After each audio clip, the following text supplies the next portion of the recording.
জানো, আমি তোমাকে অনেক ভালোবাসি, অনেক বিশ্বাস করি। ভাবছি কখনো তুমি আমার চোখের পানি ফেলবে না, কখনো আমাকে কষ্ট দেবে না, সবসময় আমার এই হাসি মুখটা দেখার জন্য অধীর আগ্রহে বসে থাকবে। কিন্তু না, সবকিছুই মনে হচ্ছে কি মিথ্যা। আমার ভাবাটা, আমার স্বপ্নটা আমার স্বপ্নই। তুমি প্রতিনিয়তই আমার সাথে খারাপ ব্যবহার করো, কথা বলো, আবার কষ্ট দিতেও একটুক্ষণ বাধা মনে করো তোমার লাগে না। কিন্তু কেন? আমি কি তোমার জন্য এতই খারাপ? তোমার জন্য কখনো কখনো কোনো কিছু করিনি? চলেন আজকে তাই সেই সমস্ত গল্পেরকে শোনাই। আমার এটা খুবই কাছের একজনের গল্প। তো তার বিয়ে হলো, বিয়ে হওয়ার পর বেশ কিছুদিন ভালোই কাটছিল। তখন তার স্বামী অনেক তাকে আদর করতো, ভালোবাসতো, সবসময় হাসি খুশি ভাবেই তার দিন কাটতো। কিন্তু হঠাৎ করে বিপুল পরিবর্তন। যদি কোনো কিছু বলে, বউকে টাইম দেওয়ারও সময় পায় না, কোনো কথা বলারও প্রয়োজন মনে করে না। সে তার মতো করেই থাকে সব সময়। কিছু হলেই বলে, তুমি চলে যাও, তোমাকে এখন আর আমার ভাল লাগে না, তোমাকে ছাড়াই আমি ভালো থাকতে পারবো। তুমি আমার জীবনের একটা ভাইরাস, তোমাকে কেন যেন আমি সহ্য করতে পারি না। তোমাকে দেখলে আমার অনেক খারাপ লাগে, মানে কথা বলতে ইচ্ছে করে, খারাপ ব্যবহার করতে ইচ্ছে করে। কেন তুমি আমার সামনে হাসো, খেলো, এগুলো না আমার একদম পছন্দ না।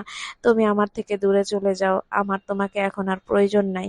যখন প্রয়োজন ছিল তখন তোমাকে অনেক আদর করছি, ভালোবাসছি, এখন আর ভাল লাগে না, তুমি আমার বাসা থেকে চলে যাও। তুমি আমার বাসায় থাকলেই আমার বিরক্ত লাগে, আমি আমার নিজের ইচ্ছা মতো চলতে পারি না, নিজের ইচ্ছা মতন খাইতে পারি না, নিজের ইচ্ছা মতো বসতে পারি না। আমাকে তুমি কোনো কিছুই আমার স্বাধীনতা করতে দাও, মতো চলতে দাও না। অথচ মেয়েটি কখনোই তার হাজবেন্ডকে তার স্বাধীনতায় বাধা দিত না, তারপরেও তার এই ধরনের কথা শুনতে হয়। এরকম ঘটনা আমাদের প্রত্যেকটি ঘরে ঘরে এরকম ঘটনা ঘটে থাকে। কিছু সংখ্যক ছেলের উপর থেকে মনে হয় কি ভাজা মাছটা উল্টে খেতে জানে না, কিন্তু তারা তাদের বউকে এতটাই মানসিক টর্চারে রাখে, এতটাই কষ্ট দেয় যে সেই মেয়েটাই জানে। অথচ সেই মেয়েটা কখনো তার স্বামীর বদনাম কখনো কারো কাছে করেই না, সবার কাছে তাকে বাহবা দেয়। তার স্বামী অনেক ভালো, তার স্বামী তাকে সবকিছু চাওয়া পাওয়া সব পূরণ করে। কিন্তু এটাই তার মিথ্যা কথা, মুখ লুকানো কষ্ট। কারণ সে তার পছন্দ মতো বিয়ে করেছিল, ছেলেটাকে অনেক ভালোবেসে বিয়ে করেছিল। কিন্তু ছেলেটা তাকে প্রতিনিয়তই অপমান করে যায়, তুচ্ছ তাচ্ছিল্য করতে তার মনে হয় একটুও বাধে না। এত পরিমাণ অপমান সহ্য করেও মেয়েটি শুধু তাকে ভালোবাসে, সেই জন্য তার সংসারটা করে যাচ্ছে। না হয় মেয়েটির জায়গায় তো বা এভাবে সংসার করতো না, এতদিন সংসারটা ভেঙে যাইতো।